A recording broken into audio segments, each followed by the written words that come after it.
El camino del reino de John Wesley. Romanos 1:15. El reino de Dios se ha acercado, arrepentíos y creed en el Evangelio.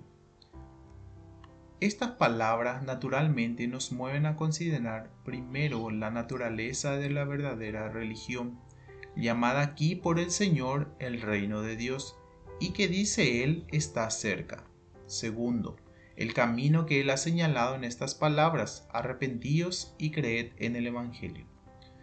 Debemos considerar en primer lugar la naturaleza de la verdadera religión, llamada por nuestro Señor el reino de Dios.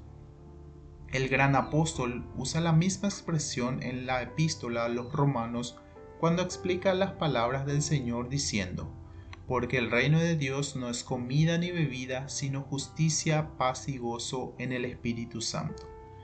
El reino de Dios, o sea, la verdadera religión, no es comida ni bebida.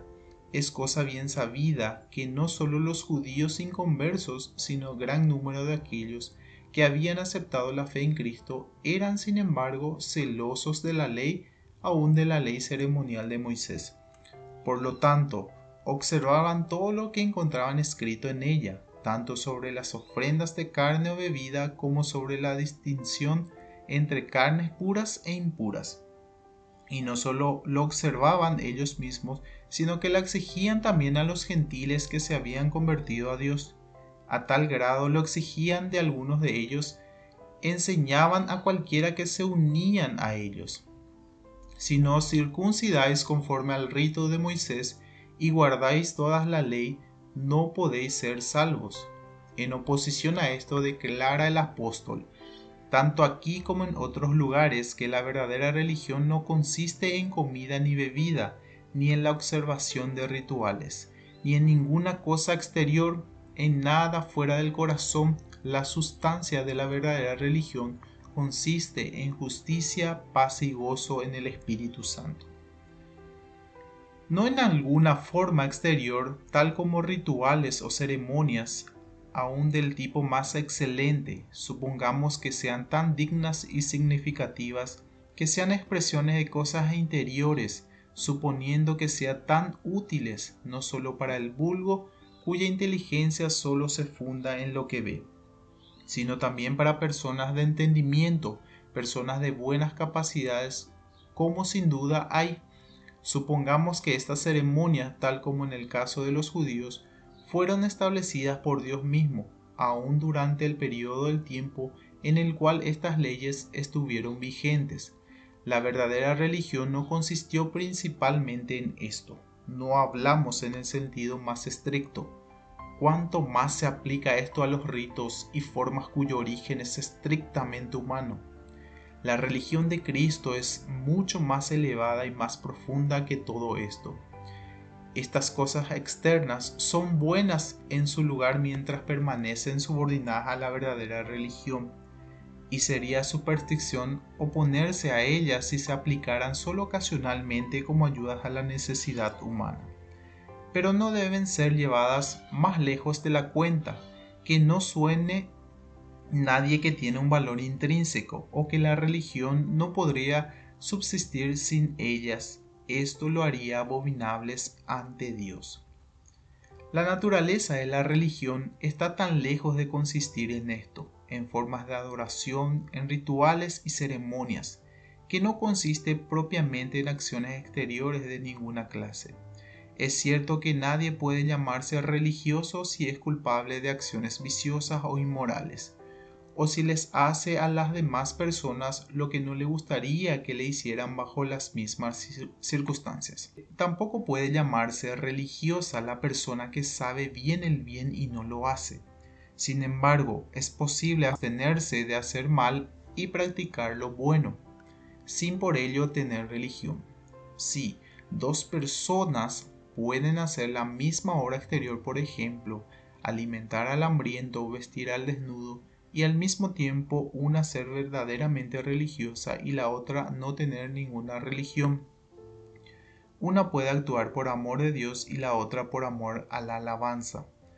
Tan manifiesto es que, a pesar de que la verdadera religión conduce naturalmente a toda buena palabra y obra, Sin embargo, su verdadera naturaleza tiene mayor profundidad, pues reside en el corazón humano. Digo del corazón porque la religión no consiste en la ortodoxia o las opiniones correctas, las cuales, aunque no son propiamente exteriores, no están en el corazón sino en el entendimiento. Se puede ser ortodoxo en cada punto. Se puede apoyar no solo las opiniones correctas, sino también defenderlas celosamente de sus opositores. Se debe tener creencias correctas acerca de la encarnación de nuestro Señor, acerca de la bendita Trinidad y acerca de cada doctrina contenida en los oráculos de Dios.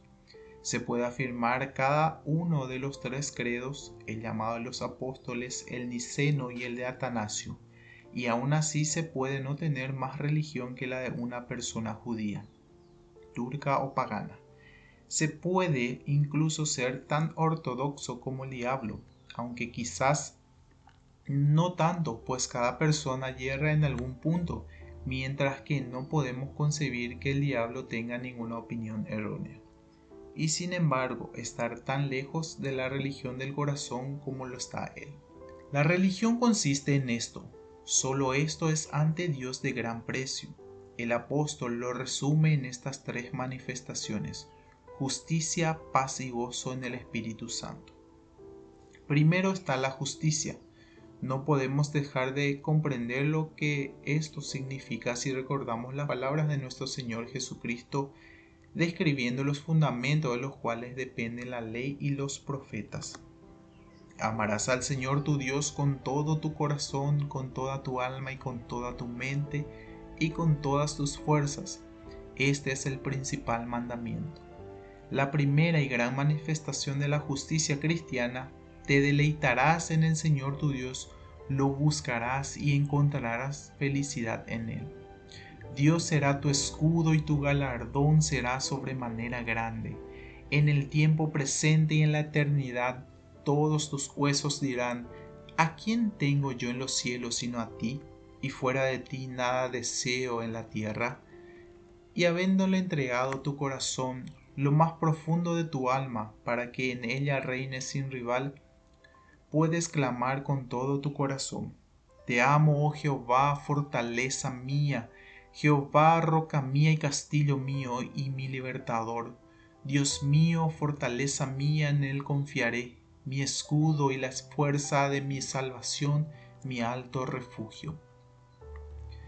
El segundo mandamiento es semejante a este. La segunda manifestación de la santidad cristiana está íntimamente relacionada con él. Amarás a tu prójimo como a ti mismo.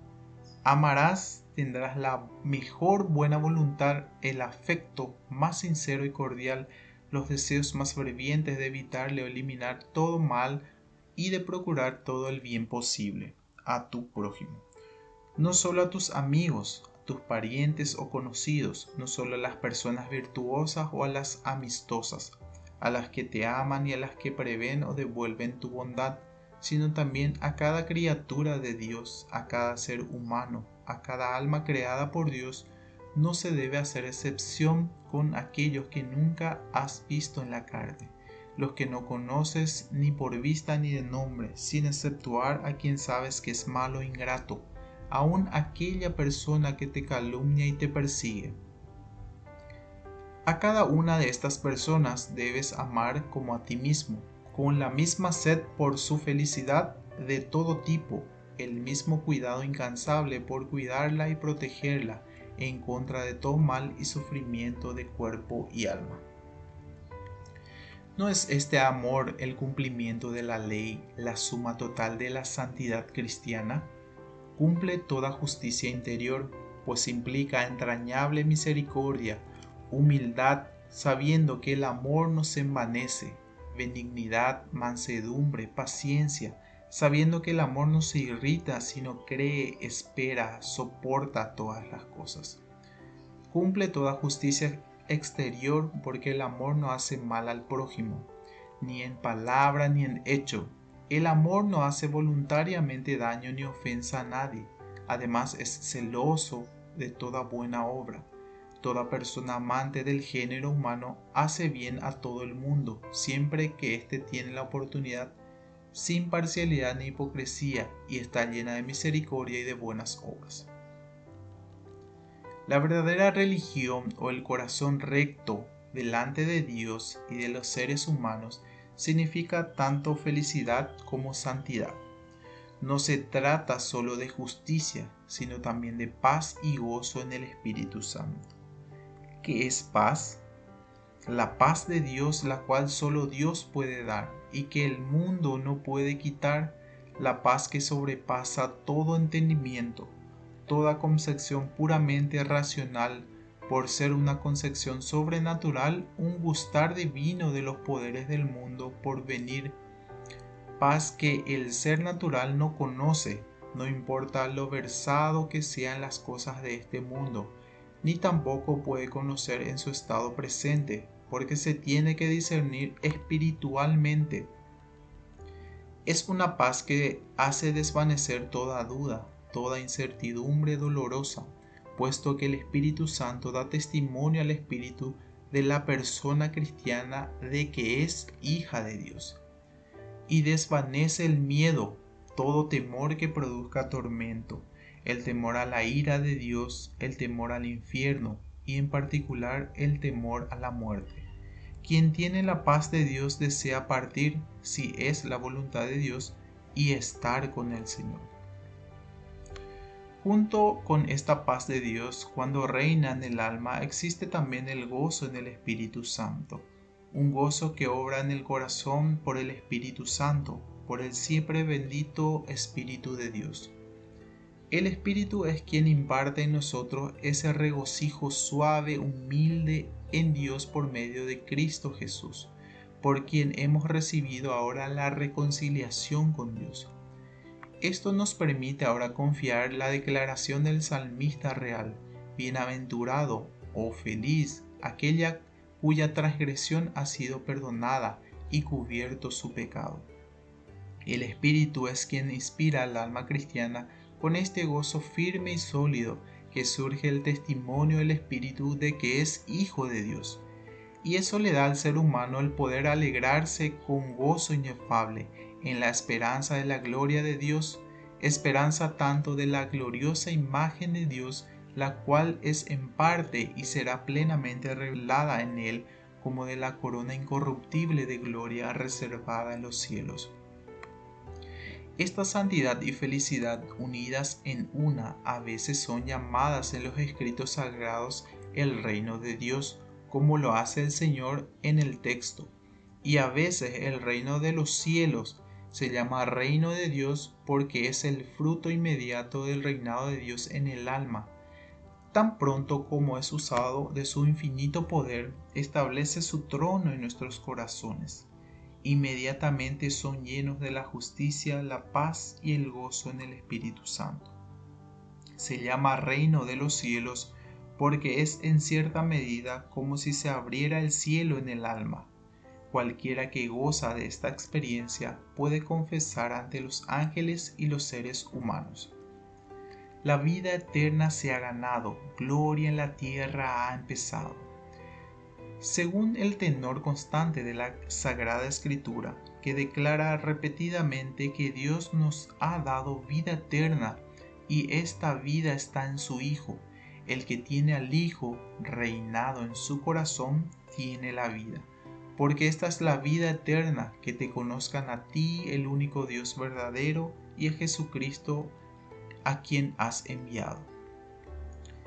Quienes han recibido este don, aunque estén en el horno encendido, pueden dirigirse a Dios con toda confianza diciendo: defendidos por tu poder, oh Hijo de Dios Jehová, que en forma humana quisiste descender, te adoramos, incesantes aleluyas, a ti sean ofrecidas, alabanzas te ofrecemos aquí, como en tu trono en el cielo. Aquí te rendimos, porque donde está tu presencia, allí está el cielo.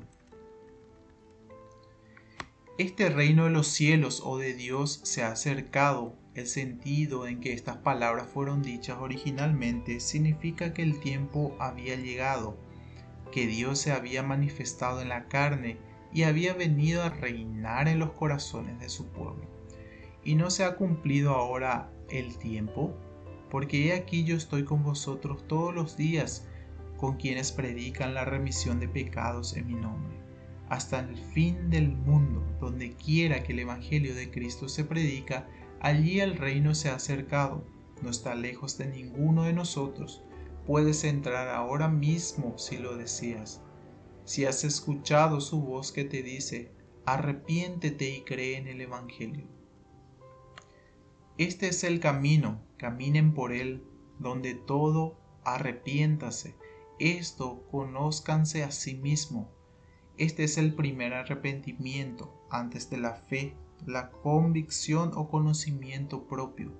Despiértate entonces tú que duermes, reconoce que eres pecador, acepta qué clase de pecador eres, reconoce la corrupción de tu naturaleza interior, por el cual te encuentras más allá de la justicia original, por cuanto la carne desea lo que es contrario al espíritu, por causa de la mente carnal que es enemistad contra Dios, porque no se sujetan a la ley de Dios ni tampoco puede. Comprende que te has corrompido con tu poder en toda facultad de tu alma, que eres completamente corrupto en todas ellas, por estar los fundamentos totalmente torcidos. Los ojos de tu entendimiento están tan obscurecidos que no se pueden discernir a Dios ni las cosas de Dios. Las nubes de la ignorancia y del error descansan sobre ti y te cubren con la sombra de muerte. No sabes nada como debes saberlo, ni sobre Dios, ni sobre el mundo, ni sobre ti mismo. Tu voluntad no es la voluntad de Dios, sino que está totalmente perversa y torcida, opuesta a todo lo bueno, a todo lo que Dios ama y dispuesta a todo mal, a toda abominación que Dios detesta. Tus afectos están separados de Dios y desamparados por el mundo entero. Todas tus pasiones, tanto tus deseos como tu odio, tus gozos y tus tristezas, tus esperanzas y temores, están fuera de foco, son exagerados en extremo o colocados en objetos indignos. Así que no hay nada sano en tu alma, sino que desde la planta del pie hasta la cabeza, para usar una fuerte expresión del profeta, solo hay herida, hinchazón y podrida llaga. Tal es la corrupción interior de tu corazón, de lo más íntimo de tu naturaleza. ¿Y qué clase de ramas esperas que crezcan de raíces tan podridas? De ellas nace la incredulidad, siempre tratando de separarse del Dios viviente, diciendo, ¿quién es el Todopoderoso para que le sirvas? ¿Y de qué nos aprovechará que oremos a Él?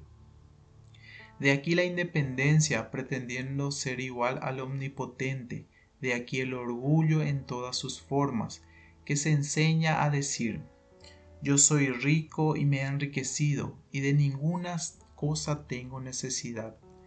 De esta fuente de maldad brotan las corrientes amargas de la vanidad, del deseo, de la alabanza, de la ambición, de la codicia, de los deseos de la carne, los deseos de los ojos y el orgullo de la vida. De esta fuente brotan toda ira, el odio, la malicia, la venganza, la envidia, los celos, las sospechas. Tal vienen los deseos malos y pecaminosos que te traspasan con muchos dolores y que si no pones remedio a tiempo acabarán por hundir tu alma en la perdición eterna. ¿Y qué frutos pueden esperarse de ramas como estas? Solo frutos amargos e indefectiblemente malos. Del orgullo surgen la contienda, la alabanza de sí mismo, la búsqueda y el deseo constante de recibir alabanzas de los otros y de robar así a Dios la gloria que Él no comparte con otros.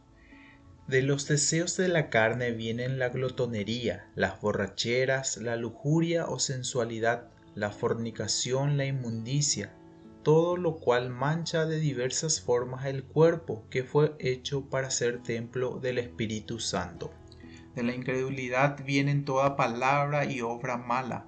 Faltaría tiempo si fueras a reconocer todas las faltas, todas las palabras ociosas que has pronunciado, provocando al Altísimo, entristeciendo al Santo de Israel.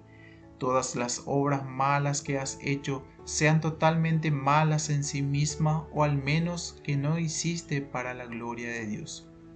Porque tus pecados reales son más numerosos de lo que puedas expresar, más que los cabellos de tu cabeza. ¿Quién puede contar la arena del mar, o las gotas de lluvia, o las iniquidades? ¿Y no sabes que la paga del pecado es la muerte? Muerte no solo temporal, sino también eterna. El alma que pecare, esa morirá. Has dicho el Señor. Morirá la segunda muerte, esta es la sentencia. Sufrirán pena de eterna perdición, excluidos de la presencia del Señor y de la gloria de su poder. ¿No sabes que todo pecador está en el peligro del fuego del infierno? O mucho más, que está ya condenado y en camino a ser ejecutado. Mereces la muerte eterna. Esta es la justa recompensa por tu maldad, tanto interior como exterior. ¿Comprendes esto? ¿Lo sientes? ¿Estás totalmente convencido de que mereces la ira de Dios y la condenación eterna? ¿Sería Dios injusto si ahora mismo mandase que la tierra se abriera y te tragase, si en ese momento cayeres en el abismo y en el fuego que nunca se apagará?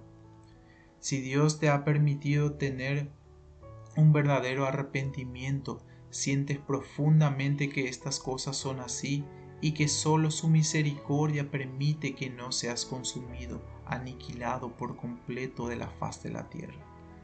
¿Qué harás para aplacar la ira de Dios, para expiar todos tus pecados y para escapar del castigo que justamente mereces? ¡Ay de ti, porque nada puedes hacer!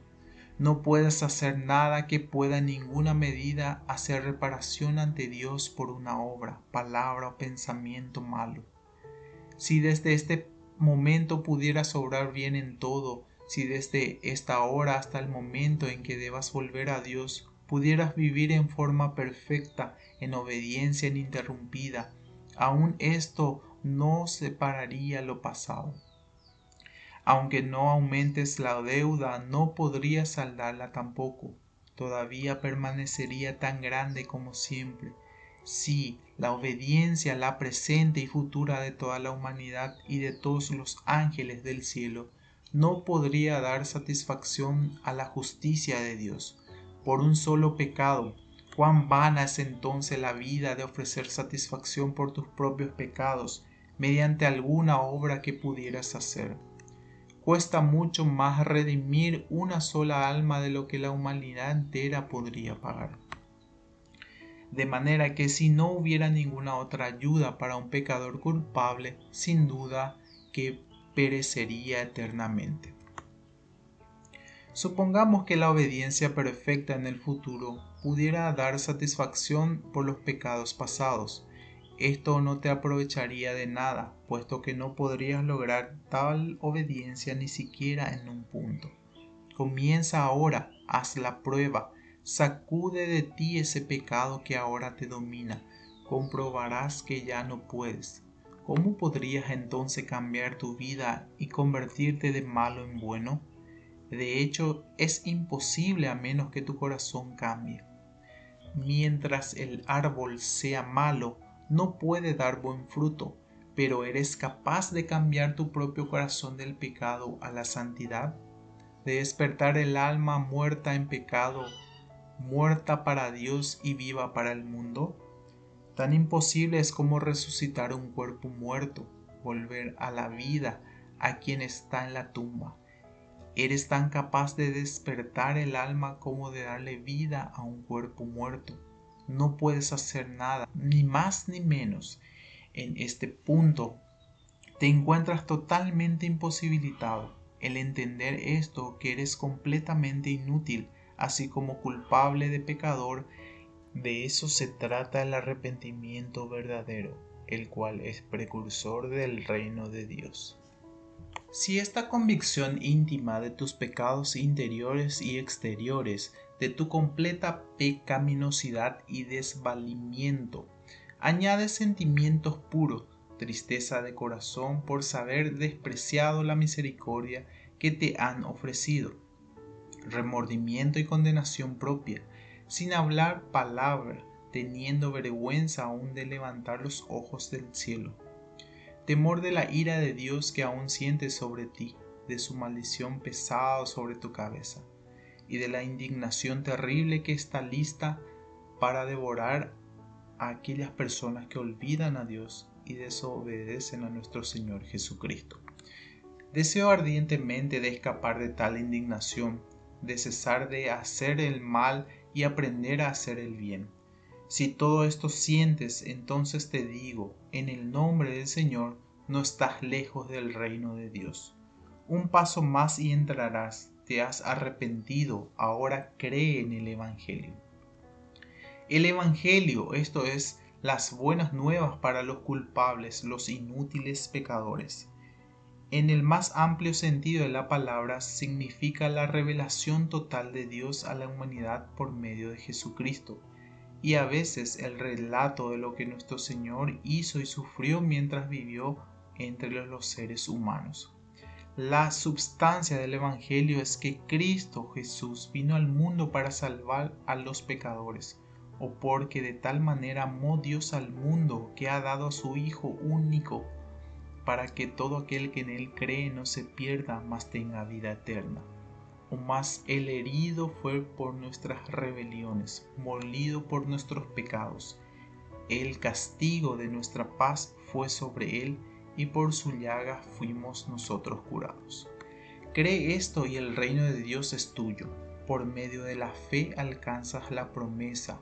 Dios perdona y absuelve a todos los que verdaderamente se arrepienten y creen en su santo evangelio. Tan pronto como Dios te habla al corazón, ten ánimo, hijo, tus pecados te son perdonados. Su reino viene, tú sientes la justicia, la paz y el gozo en el Espíritu Santo. Cuídate, sin embargo, de no engañar a tu alma con respecto a la naturaleza de esta fe.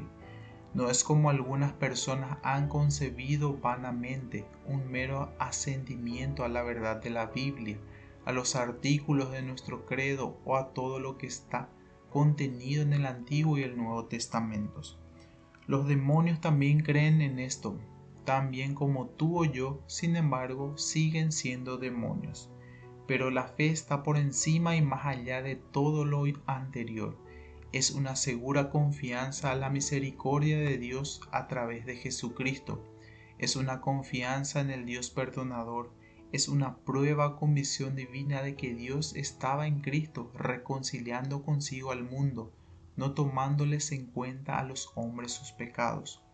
Y sobre todo que el Hijo de Dios me ha amado y se ha entregado por mí, y que ahora yo estoy reconciliado con Dios por la sangre de la cruz. ¿Crees esto? Entonces la paz de Dios está en tu corazón y la tristeza y el dolor huirá para siempre. Ya no tienes dudas sobre el amor de Dios, es tan claro como la luz del mediodía. Puedes decir en voz alta: tu amor, oh Señor, cantaré perpetuamente. De generación en generación anunciará mi boca tu fidelidad. Ya no tienes temor al infierno o a la muerte, o a quien antes tenía el imperio de la muerte, el diablo. Ni estás ya temeroso de Dios mismo, solo tienes un temor tierno de hijo de obedecerle. ¿Crees esto? Entonces tu alma engrandece al Señor y tu espíritu se regocija en Dios tu Salvador.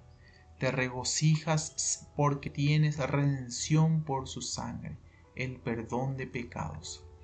Te regocijas con el espíritu de adopción, por medio del cual puedes decir en tu corazón: Abba, Padre. Te regocijas en la plena esperanza de inmortalidad, en proseguir al blanco, al premio del supremo llamamiento, en anticipar todas las bendiciones que Dios tiene preparadas para todos los que le aman. ¿Crees esto? Entonces el amor de Dios se ha derramado en tu corazón, y le amas porque Él te amó primero. Y por cuanto amas a Dios, amas también a tu hermano. Y por cuanto estás lleno de amor, paz y gozo, también estás lleno de paciencia, benignidad, fidelidad, bondad, humildad y dominio propio, así como todos los demás frutos del Espíritu.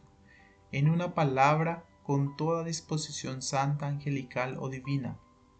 Por tanto, mirando a cara descubierta, porque el velo se ha quitado, como en un espejo la gloria del Señor, su glorioso amor y la gloriosa imagen en la que has sido creado, tú eres transformado de gloria en gloria en la misma imagen, como por el Espíritu del Señor.